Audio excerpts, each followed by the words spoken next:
আসসালামু আলাইকুম, আমি সারা। আজকের ক্লাসটা হচ্ছে তোমাদের সাজেশন ভিত্তিক ক্লাস, বোটানি ফার্স্ট চ্যাপ্টার, কোষ ও এর গঠন। এই ক্লাসটা হচ্ছে এইচএসসি 25 এবং 26 ব্যাচের জন্য, অর্থাৎ 25 ব্যাচের সামনে এইচএসসি এবং 26 ব্যাচের অনেকেরই হচ্ছে ইয়ার ফাইনাল এক্সাম ঈদের পর। সো তারা অনেকে আমাকে রিকোয়েস্ট করেছো ইনবক্সে যে বায়োলজি টপিকগুলো গুছিয়ে দেওয়ার জন্য, যে কী পড়বা তোমরা বুঝে উঠতে পারতেছো না, বা ইম্পর্টেন্ট টপিকগুলো দেখাই দিলে তুমি সেভাবে পড়া শুরু করতে পারতা। সো তোমাদের যেহেতু যেহেতু আমি প্রচুর সংখ্যক মেসেজ পেয়েছি, সে কারণে আমার এই উদ্যোগ, যদিও আমি একাডেমিকের ক্লাসের আগে তেমন একটা নেইনি। তো দেখো, কোষ ও এর গঠন, এই চ্যাপ্টারটা অনেক বড়। আমি যদি বিশ্লেষণ করি যে বোটানি বইয়ের মধ্যে দুইটা বড় চ্যাপ্টার আছে, একটা হচ্ছে কোষ ও এর গঠন আর একটা হচ্ছে অণুজীব। তো অণুজীব চ্যাপ্টারটা অনেকের কাছে একটু ইন্টারেস্টিং লাগে, যে ভাইরাস, ব্যাকটেরিয়া, ম্যালেরিয়া এগুলো পড়তে ভালো লাগে, কিন্তু এই কোষ ও এর গঠন এই চ্যাপ্টারটা যেমন বড়, ঠিক তেমনি হিউজ ইনফরমেশন এবং হিউজ টপিক আছে। এতগুলা টপিক পড়তে গিয়ে কোনটা রেখে কোনটা পড়বো এটা দেখে, মানে যেহেতু বইয়ের শুরুতেই এমনও আছে যে অনেকে হচ্ছে এই অধ্যায়টা পুরোটা স্কিপ করে, আবার এরকম আছে যে অধ্যায়টা পড়তে যায় একদিন চলে যায় বোটানিরা, বাকি অধ্যায় পড়ার টাইম নেই। মানে এরকম করে অনেকে, যে পরীক্ষার আগের দিন দেখা যায় কোষের গঠন নিয়ে বসে অধ্যায় পড়তেই তার সারাদিন চলে গেছে, সে আর অন্য অধ্যায় পড়তে পারেনি। বা অনেকে আছে স্কিপ করে, যে যেহেতু অনেক বড় একটা চ্যাপ্টার আমি এত কিছু পড়তে পারবো না, সো স্কিপ। দেখো, এই চ্যাপ্টারটা হতে পারে বড়, কিন্তু এই চ্যাপ্টারে কিছু সিলেক্টিভ টপিক আছে। এই সিলেক্টিভ টপিকগুলো যদি তুমি পড়ো তাহলে তুমি ইজিলি সিকিউ কমন পেয়ে যাবা। সিকিউ বলতে কি, গ এবং ঘ নাম্বার তুমি কমন পেয়ে যাবা। ক খ তো একটু বিস্তারিত পড়তে হয়, সেটা বিভিন্ন টেস্ট পেপার গাইড থেকে পড়ে নেবে অথবা বই থেকে, কিন্তু গ ঘয়ের জন্য তুমি যেন কমন পাও এই চ্যাপ্টার থেকে, এবং এই চ্যাপ্টার থেকে যেন কিছু সিলেক্টিভ ছোট ছোট টপিক পড়ে তুমি এটা ভালো মার্ক ক্যারি করতে পারো, সেজন্যই হচ্ছে আজকের এই ওয়ান শট সাজেশন ভিত্তিক ক্লাস। তো দেখো, প্রথমে তোমাকে যেটা পড়তে হবে, বিভিন্ন অঙ্গাণুর ভৌত গঠন ও কাজ। বিভিন্ন অঙ্গাণুর ভৌত গঠন ও কাজ, আর একটা হচ্ছে পার্থক্যের ছক, আর একটা হচ্ছে ডিএনএ রেপ্লিকেশন। এই তিনটা টপিক তোমাকে পড়তে হবে। এখন এই তিনটার মধ্যে কি কি আরও আছে, ভৌত গঠন। এখন ভৌত গঠন তুমি কোনগুলো আর পড়বা, অনেকগুলো অঙ্গাণু আছে, সেন্ট্রোজোম, লাইসোজোম, নিউক্লিয়াস। অনেকে আছে যে এই মেইন অঙ্গাণুগুলো না পড়ে লাইসোজোম, সেন্ট্রোজোম এইগুলো নিয়ে বসে থাকে, বা এন্ডোপ্লাজমিক রেটিকুলাম, এসব। মানে যেহেতু টপিক অনেকগুলো, অনেকে আসো যে এইসব যেগুলো আসার মতো না বা আসেও না পরীক্ষাতে, ওইগুলো নিয়ে বসে টাইম ওয়েস্ট করবা, কেননা তুমি সাজেশন ভিত্তিক পড়ো নাই, তুমি পুরা বই টানা পড়ছো। তো এই চ্যাপ্টারটা পড়ার সময় তোমাকে একটু কৌশলী হতে হবে, কেননা এই চ্যাপ্টারটা বড়, কিন্তু কিছু সিলেক্টিভ টপিক থেকেই এমসিকিউ বা সিকিউ আসে। তো দেখো, এখানে আমি যে টপিকগুলো আনছি, গোলগি বডি, ক্লোরোপ্লাস্ট, রাইবোজোম, কোষ প্রাচীর, মাইটোকন্ড্রিয়া, তুমি যদি এই 5টা জিনিসের ভৌত গঠন পড়ো তাহলে তোমার মিস হবে না। এই 5টা জিনিসের যদি ভৌত গঠন পড়ো তাহলে তোমার সৃজনশীল মিস হবে না।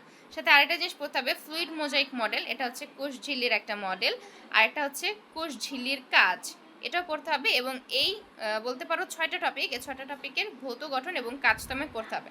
তো তুমি এগুলো কই থেকে পড়বা? আমি সবসময় রেফার করি যে মেইন বুক থেকে পড়বা।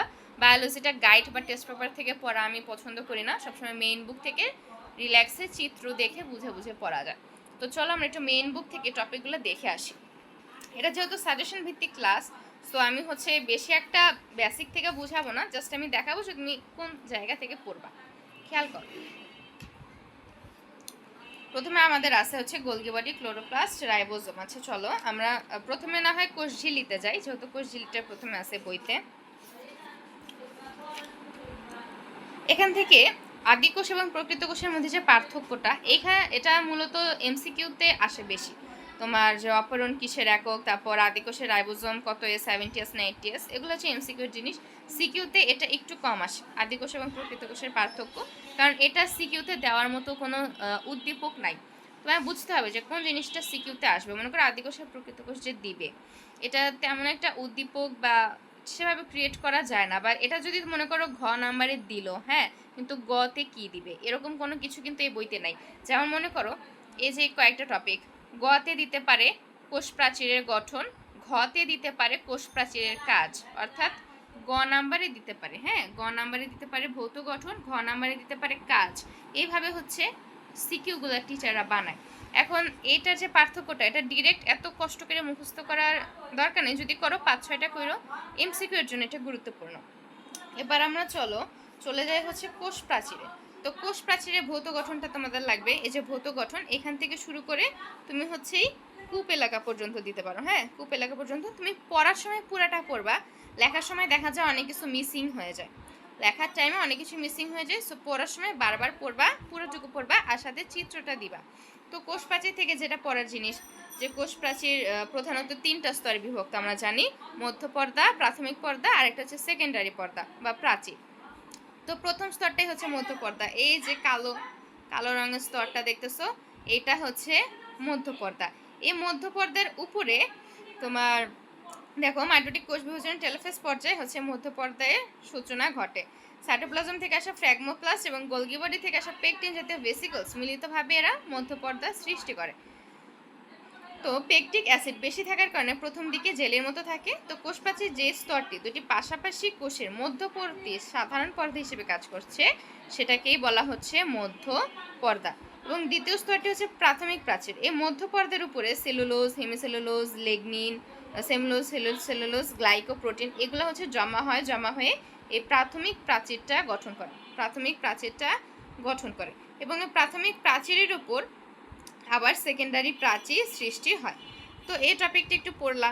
আর যে কূপ এলাকা কোনটা, এই যে মাঝে যে জায়গাটায় হচ্ছে কোনো প্রাথমিক প্রাচীর বা সেকেন্ডারি প্রাচীর থাকে না, শুধুমাত্র মধ্য পর্দা থাকে, এটাকে বলা হচ্ছে কূপ এলাকা। যদি দুই পাশে কূপ থাকে এটাকে বলতেছে পিট পেয়ার। সো এভাবে করে এই ভৌত গঠনটা পড়ে ফেললো। আশা করি কোষ প্রাচীরের ভৌত গঠন খুব ইজি এবং সবাই পারো। এটা মোটামুটি এসএসসিতেও ছিল, সো সবার ধারণা আছে। এটা গেল কোষ প্রাচীরের ভৌত গঠন। এরপর কোষ প্রাচীরের কাজটা তুমি একটু রিডিং দিতে পারো। এটা সিকিউতে আসতে পারে, কিন্তু যেহেতু এখানে কাজ বেশি নাই, দেখো কম, সিকিউতে যেটা দেখবা যে কাজ 7 থেকে 8টা, একটু বেশি সংখ্যক, ওইটা হচ্ছে আসার সম্ভাবনা বেশি, 8, 9টা, 10টা এরকম। তো এটা যেহেতু ছোট, জাস্ট একটু রিডিং দিতে পারো। বা মানে এটাও যদি তুমি রিডিং না দাও, খেয়াল করো আমি আরেকটা জিনিস আনছি, এটা হচ্ছে পার্থক্যের ছক। হ্যাঁ, তোমাকে কিন্তু পার্থক্যের ছক করতে হবে। তোমাকে যে জিনিসগুলো পড়তে হবে, 1 নম্বরে ভৌত গঠন, 2 নম্বরে কাজ এবং 3 নম্বরে পার্থক্যের ছক। মনে করো সাপোজ ঘ নাম্বারে দিল হচ্ছে কোষ প্রাচীরের গঠন, গ নাম্বারে কি দিল, কোষ প্রাচীরের গঠন দিল, এবং উদ্দীপকে কোষ প্রাচীরের সাথে একটা কোষ ঝিল্লির ছবিও বা পিকচারও দেওয়া আছে। এখন ঘ নাম্বারে বলল কোষ ঝিল্লি এবং কোষ প্রাচীরের মধ্যে পার্থক্য লিখো। কোষ ঝিল্লি এবং কোষ প্রাচীরের মধ্যে পার্থক্য লিখো। এখন যদি তুমি কোষ ঝিল্লি এবং কোষ প্রাচীরের মধ্যে পার্থক্যটা পড়ো, তাহলে কিন্তু কাজগুলোও তুমি দেখা যাবে অটোমেটিক পারতেছো। দেখো, তো কাজগুলো জাস্ট একটু রিডিং দিবা। আমি হচ্ছে যেগুলো তোমাদের দেখাইছি সাজেশনে, সেগুলো হচ্ছে ভালোভাবে পড়বা, আর বাকি যা যা আছে সেগুলো একটু রিডিং দিবা। যদি কলেজে আজে বাজে কোশ্চেন করে তবু যেন তুমি লিখতে পারো সেজন্য। কিন্তু আমি যে সাজেশনটা দিয়েছি এটা বোর্ড স্ট্যান্ডার্ড, ইনশাল্লাহ বোর্ডে কমন পাবা, এইচএসসি 25 ব্যাচ।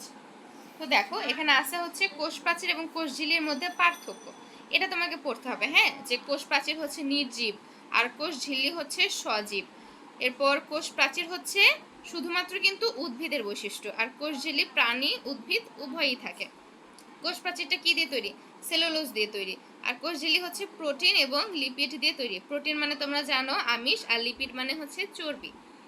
প্রধান কাজ কোষের আকার আকৃতি নিয়ন্ত্রণ করা। খেয়াল রাখবা, এর প্রধান কাজ অনেকে প্যাচ লাগায়, এটার কোষ প্রাচীরের কাজ হচ্ছে আকার আকৃতি নিয়ন্ত্রণ করা। আর এই কোষ ঝিল্লি বা প্লাজমা মেমব্রেনের কাজ হচ্ছে ভেতরে এবং বাইরে প্রয়োজনীয় বস্তুর চলাচল নিয়ন্ত্রণ করা। ঠিক আছে, তো কোন দুইটা কাজ নিয়ন্ত্রণ করে সেটা খেয়াল রাখবা। এটা হচ্ছে গৌণস্তরে বিশেষ ধরনের নানাবিধ অলঙ্করণ দেখা যায়, কোষ ঝিল্লিতে কোনো ধরনের অলঙ্করণ দেখা যায় না। তো এই পার্থক্যটা একটু পড়ে নিলাম, এটা সিকিউতে আসতে পারে। এরপর তুমি কোষ ঝিল্লি থেকে আরেকটা যেটা করবে, ফ্লুইড মোজাইক মডেল, যেটাকে সিঙ্গার অ্যান্ড নিকলসন সমুদ্রতলে ভাসমান হিমশৈল অথবা আইসবার্গ মডেল হিসেবেও ব্যাখ্যা করেছেন। তো এই ফ্লুইড মোজাইক মডেলটা তোমরা একটু দেখে নেবা। ফ্লুইড মোজাইক মডেল আসলে এখান থেকে শুরু করে, যে ফসফোলিপিড বাইলেয়ার থেকে শুরু করে এখানে যখন লিখবা, তুমি দেখো যে মেমব্রেন প্রোটিনের কাজটা যে আছে এই জিনিসটা স্কিপ করবা, মেমব্রেন প্রোটিনের কাজটা স্কিপ করবা, এখান থেকে পড়বা, দেন মেমব্রেন প্রোটিন পড়বা। এরপরে হচ্ছে তুমি গ্লাইকো ক্যালিক্স পড়বা এবং কোলেস্টেরল পড়বা। দেন এই যে এই পর্যন্ত, যে এটাকে ফ্লিপ ফ্লপ মুভমেন্ট বলা হয়। ঠিক আছে, এই যে মাঝে যে প্লাজমা মেমব্রেন প্রোটিনের কাজ, এটা তোমার পড়ার দরকার নেই, বা এটা কোনো সিকিউতেও আসবে না। তাই এই প্লাজমা মেমব্রেনের কাজগুলা বা প্লাজমা মেমব্রেনের কাজগুলা কেউ পড়বা না, স্কিপ করবা। তো দেখো এরপরে যেটা আছে, এরপরে আছে হচ্ছে আমাদের তাহলে কোষ প্রাচীর এবং কোষ ঝিল্লি, এই দুইটা টপিক কমপ্লিট। তোমরা বুঝতে পেরেছো কতটুকু পড়তে হবে। এরপর হচ্ছে গোলগি বডি। চলো আমরা গোলগি বডিতে যাই।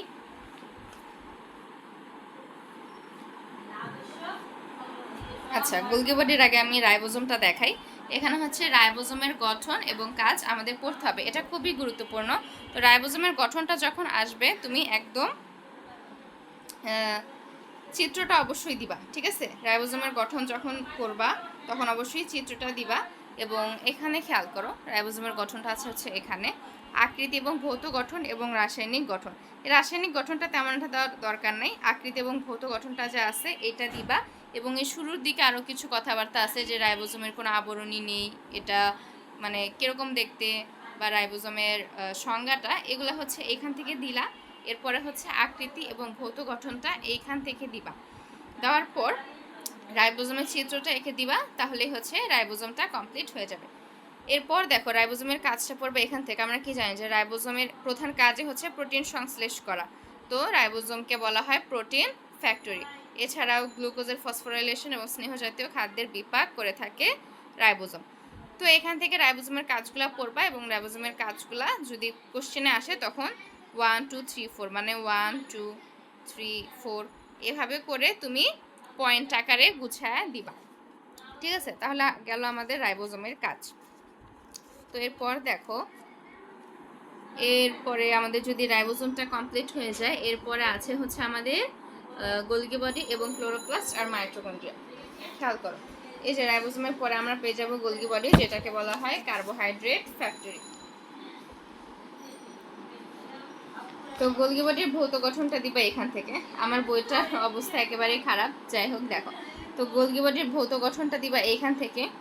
এই ভৌত গঠন থেকে শুরু করে একদম রাসায়নিক গঠনের আগ পর্যন্ত এখানে হচ্ছে গোলগি বডির ভৌত গঠনটা তুমি দিবা, এবং সাথে দিবা হচ্ছে গোলগি বডির এই চিত্রটা। তুমি যদি গোলগি বডির ভৌত গঠন এবং সাথে চিত্র দাও, তাহলে তোমার গোলগি বডির এই সৃজনশীলটা কমপ্লিট। সাথে পড়তে হবে গোলগি বডির কাজ। কিছু গুরুত্বপূর্ণ কাজ আছে, লাইসোজোম এবং ভিটামিন তৈরি করে, কিছু এনজাইম এবং প্রাণরস নির্গমন করে। তারপর অপ্রোটিন জাতীয় যেসব পদার্থ আছে, অর্থাৎ লিপিড, তারপর কার্বোহাইড্রেট, এসব হচ্ছে সংশ্লেষ করে।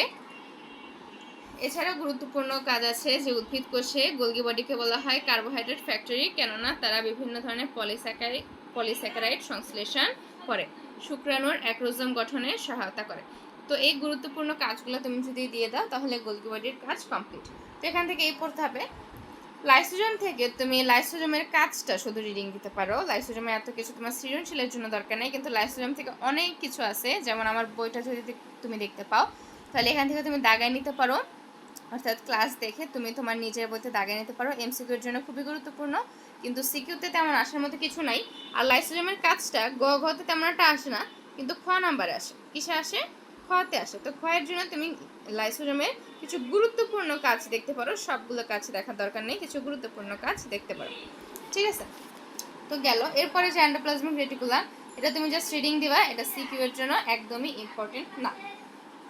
এরপরে আসো মাইটোকন্ড্রিয়া, এটা হচ্ছে সিকিউর জন্য টপ রেটিং ইম্পর্টেন্ট, এবং আরেকটা জিনিস সেটা হচ্ছে প্লাস্টিড। এই দুটো হচ্ছে সিকিউর জন্য খুব বেশি ইম্পর্টেন্ট। তো মাইটোকন্ড্রিয়ার ভৌত গঠন তোমরা দেখতেই পাচ্ছ, এই যে মাইটোকন্ড্রিয়ার ভৌত গঠন: আবরণী, প্রকোষ্ঠ, পৃষ্টি, প্রবর্তক, অক্সিজন, বৃত্তাকার ডিএনএ, আরএনএ, রাইবোজোম। তো এই ভৌত গঠনগুলা তুমি পড়ে নিবা, এবং সাথে চিত্রটা দিবা। এই যে ফার্স্ট যে চিত্রটা দেখতেছো, এই চিত্রটা দিবা সাথে ভৌত গঠন। এটা হলো মাইটোকন্ড্রিয়ার কোশ্চেন গেল। আর হচ্ছে মাইটোকন্ড্রিয়ার কাজ। মাইটোকন্ড্রিয়ার কাজটা দেখো, এই যে এখানে আছে। এখানে যেহেতু দেখছো তুমি 10টা কাজ আছে, সো যেখানে তুমি কাজের পরিমাণ বেশি থাকবে সেখানে তোমাকে অবশ্যই ওই কাজগুলো গুরুত্ব দিয়ে পড়তে হবে। তো মাইটোকন্ড্রিয়ার কাজটা আসতে পারে অনেক সময় এরকম হয় যে গতে আসে হচ্ছে প্লাস্টিডের ভৌত গঠন, আবার ঘতে আসে মাইটোকন্ড্রিয়ার কাজ। আবার এমন আসে যে গতে মাইটোকন্ড্রিয়ার ভৌত গঠন আসতেছে আর ঘতে প্লাস্টিডের কাজ আসতেছে, প্লাস্টিডের ভূমিকা আসতেছে। যদি প্লাস্টিডের ভূমিকা আসে আর কাজ, দুইটা কিন্তু সেম। তো আজকের ক্লাসে কিন্তু আমি কিছু বোঝাবো না, জাস্ট হচ্ছে আমি সাজেশন দিচ্ছি, এবং কোথা থেকে পড়বা, কতটুকু অংশ পড়বা এটাই দেখাবো। আর যদি এরকম হয় যে কোনো টপিকে তুমি পারো না, ধরো মাইটোকন্ড্রিয়ার ভৌত গঠনটা তুমি বুঝতে পারতেছো না বা তোমার মুখস্থ হচ্ছে না, পারছো না, বা ফ্লুইড মোজাইক মডেলটা তুমি পারছো না, অথবা কোষ প্রাচীরের গঠনটা তুমি পারছো না, বা গোলগি বডির ভৌত গঠন বুঝতে পারছো না, তো যেটা বুঝতে পারবা না সেটা আমাকে অবশ্যই কমেন্ট বক্সে জানাবা। এরকম কিছু স্পেসিফিক টপিক যেগুলোতে তোমাদের প্রবলেম, সেই টপিকগুলোর উপরে আমি কনসেপ্ট ক্লাস নিব, ঠিক আছে? সেই টপিকগুলোর উপরে আমি কনসেপ্ট ক্লাস নিব, অর্থাৎ বেসিক ক্লাস। আর এটা হচ্ছে সাজেশন ভিত্তিক ক্লাস। এখন কনসেপ্ট তোমাদের যেটা ক্লিয়ার সেটার উপর তো অযথা ক্লাস নেওয়ার লাভ নেই, যেহেতু সময় খুব স্বল্প।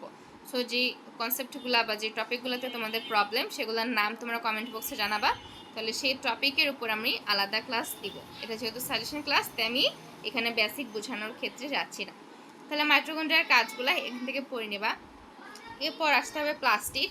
তো প্লাস্টিডের ভৌত গঠন, প্লাস্টিডের ভৌত গঠনটা হচ্ছে এখান থেকে শুরু করবা। যে প্লাস্টিডের ভৌত গঠন, অনেকে আছে প্লাস্টিডের ভৌত গঠন এই যেগুলো লিখে দেয়, যে লিউকোপ্লাস্ট, তারপর ক্রোমোপ্লাস্ট, ক্লোরোপ্লাস্ট, এগুলো কিন্তু প্লাস্টিডের ভৌত গঠন না, এগুলো হচ্ছে প্লাস্টিডের প্রকারভেদ। প্লাস্টিডের ভৌত গঠন এখান থেকে, যার হচ্ছে দ্বিস্তর বিশিষ্ট আবরণী আছে, স্ট্রোমা বা ম্যাট্রিক্স আছে, তারপর থাইলাকয়েড এবং গ্রানা আছে, স্ট্রোমা ল্যামিনি আছে, ফটোসিনথেটিক ইউনিট বা এটিপি সিনথেসিস আছে। তো প্লাস্টিডের গঠনটা পড়বা হচ্ছে এই পর্যন্ত, এই পর্যন্ত হচ্ছে প্লাস্টিডের গঠনটা পড়বা, সাথে প্লাস্টিডের এই চিত্রটা দিয়ে দিবা, প্লাস্টিডের এই চিত্রটা দিয়ে দিবা। আর প্লাস্টিডের কাজ দেখো, যে ক্লোরোপ্লাস্টের কাজ খুব সুন্দরভাবে কয়েকটা পয়েন্ট আছে, এটা গুরুত্বপূর্ণ, বিশেষ করে ক্লোরোপ্লাস্টের ভূমিকা আসে তখন এই কাজগুলো দিয়ে তুমি তার ভূমিকা বা গুরুত্ব বোঝাতে পারবা। এরপর আরেকটা আছে মাইটোকন্ড্রিয়া এবং প্লাস্টিডের পার্থক্য, এটা সিকিউ এর জন্য ইম্পর্টেন্ট না, তবে তুমি চাইলে এমসিকিউ এর জন্য পড়তে পারো। এরপর আমাদের কোন কোন টপিক হয়ে গেছে, মাইটোকন্ড্রিয়া, কোষ প্রাচীর, রাইবোজোম, ক্লোরোপ্লাস্ট, গোলজি বডি, সবগুলোই ডান। কোষ প্রাচীর এবং ফ্লুইড মোজাইক মডেলও ডান। এরপর আমরা আসবো পার্থক্যের ছক। পার্থক্যের ছকের মধ্যে যেগুলো আমার কাছে ইম্পর্টেন্ট লাগছে, তুমি কিন্তু পুরাটা বই খুললে প্রচুর পার্থক্যের ছক পাবা। হ্যাঁ, পুরাটা বই কিন্তু প্রচুর পার্থক্যের ছক আছে, অনেকগুলা পার্থক্যের ছক আছে। তো এতগুলা পার্থক্যের ছক কিন্তু পড়াটা একটু ডিফিকাল্ট, সেই কারণে আমি কিছু গুরুত্বপূর্ণ পার্থক্য টপিক তোমাদের সামনে নিয়ে এসেছি। সেটা হচ্ছে ডিএনএ এবং আরএনএর পার্থক্য, ট্রান্সলেশন এবং ট্রান্সক্রিপশনের পার্থক্য, কোষঝিল্লি এবং কোষ প্রাচীরের পার্থক্য। এটা আমি ইতিমধ্যে দেখিয়েছি, এবার বাকি আছে ডিএনএ এবং আরএনএর পার্থক্য। তো চলো তোমাদের দেখাই ডিএনএ এবং আরএনএর পার্থক্যটা। তো সিকিউ এর জন্য এর আগের অংশ থেকে যতটুকু দেখাইলাম সিকিউ এর জন্য ততটুকু পড়লে হবে। এছাড়া সেন্ট্রিওল, তারপর গ্লাইঅক্সিজোম, কোষগহ্বর, নিউক্লিয়াস, এগুলো হচ্ছে তুমি এমসিকিউ এর জন্য পড়বা।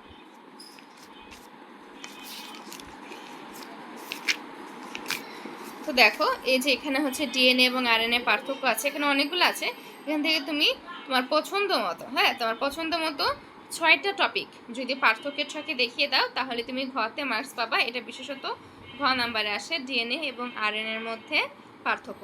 আমি আবারও বলছি, এটা যেহেতু বেসিক ক্লাস না, সো আমি বেসিক বুঝাচ্ছি না, কিন্তু যে কোনো টপিকে, এই যে আমি যে টপিকগুলো এখানে লিখে দিয়েছি এর মধ্যে যে কোনো টপিকে যদি তোমার সমস্যা থাকে তুমি কমেন্ট বক্সে জাস্ট ওই টপিকটার নাম লিখে দিবা। আমি আজকে দিনের মধ্যে দেখব কার কোন টপিকে প্রবলেম, এরপর আমি ওই টপিকের উপর ক্লাস আপলোড করে দেব 2-3 দিনের মধ্যে, ঠিক আছে? তো এটা হচ্ছে ডিএনএ এবং আরএনএ পার্থক্যের ছক। আর একটা হচ্ছে ট্রান্সলেশন এবং ট্রান্সক্রিপশনের পার্থক্যের ছক, এটাও এখানেই আছে।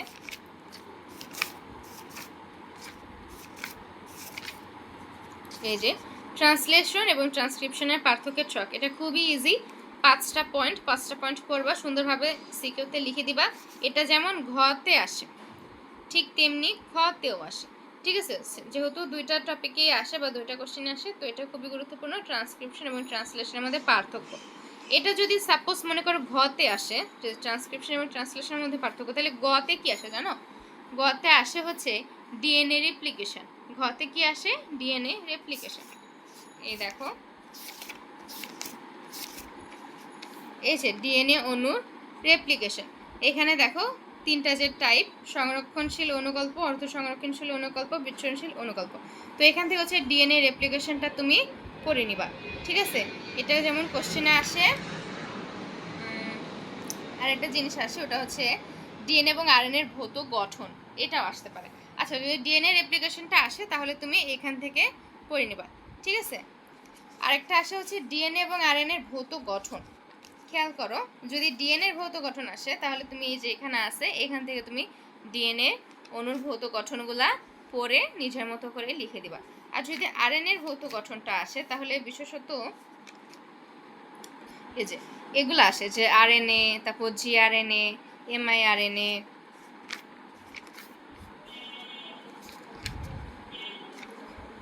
এমআরএনএ, টিআরএনএ, এই টপিকগুলো হচ্ছে আসে, বুঝছো? তো আরএনএর এই টপিকগুলো ভালোভাবে পড়ে নিবা, যে ট্রান্সফার আরএনএ, টিআরএনএ, মানে আরএনএ কত ধরনের হয়, তুমি যদি আরএনএর গঠনটাও আসে তখন আরএনএ কত ধরনের এটা লিখে দিতে হয়।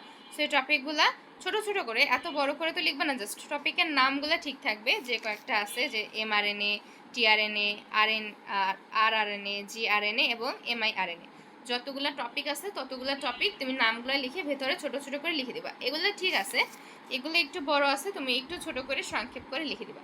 তো এগুলো আসা হচ্ছে আরএনএর এবং ডিএনএর ভৌত গঠন। আরেকটা জিনিস পড়তে পারো যে ডিএনএর কাজ, ডিএনএতে থাকে ক্রোমোজোম, এরা বংশগতিতে কাজ করে, যে ডিএনএর গুরুত্ব বা কাজ, হ্যাঁ ডিএনএর গুরুত্ব বা কাজ, এটা হচ্ছে পড়ে নিবা। তো তাহলে আমি যে কয়েকটা দেখাইলাম এই জিনিসগুলা বা এই টপিকগুলো যদি তুমি পড়ো তাহলেই তুমি এই অধ্যায় থেকে কমন পাবা।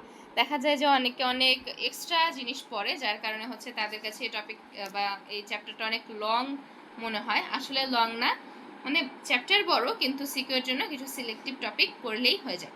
সো আজকের ক্লাস এই পর্যন্তই, এটা হচ্ছে সাজেশন ভিত্তিক ক্লাস। যদি অন্যান্য চ্যাপ্টারেরও সাজেশন ভিত্তিক ক্লাস চাও, বিশেষ করে অনুজীবও অনেক বড় একটা চ্যাপ্টার, পুরো বোটানির মধ্যে সব থেকে বড় চ্যাপ্টার বলা যায়, কিন্তু এই চ্যাপ্টারটার সিলেক্টিভ টপিক এই কয়েকটা, এখানে তুমি যে কয়েকটা দেখছো না কোষের গঠনের, তার থেকেও কম টপিক হচ্ছে অনুজীব চ্যাপ্টারে, এতটাই কম টপিক, মানে সৃজনশীলে দেখবা যে কয়েকটা টপিকে ঘুরে ঘুরে ঘুরে ঘুরে বারবার আসতেছে।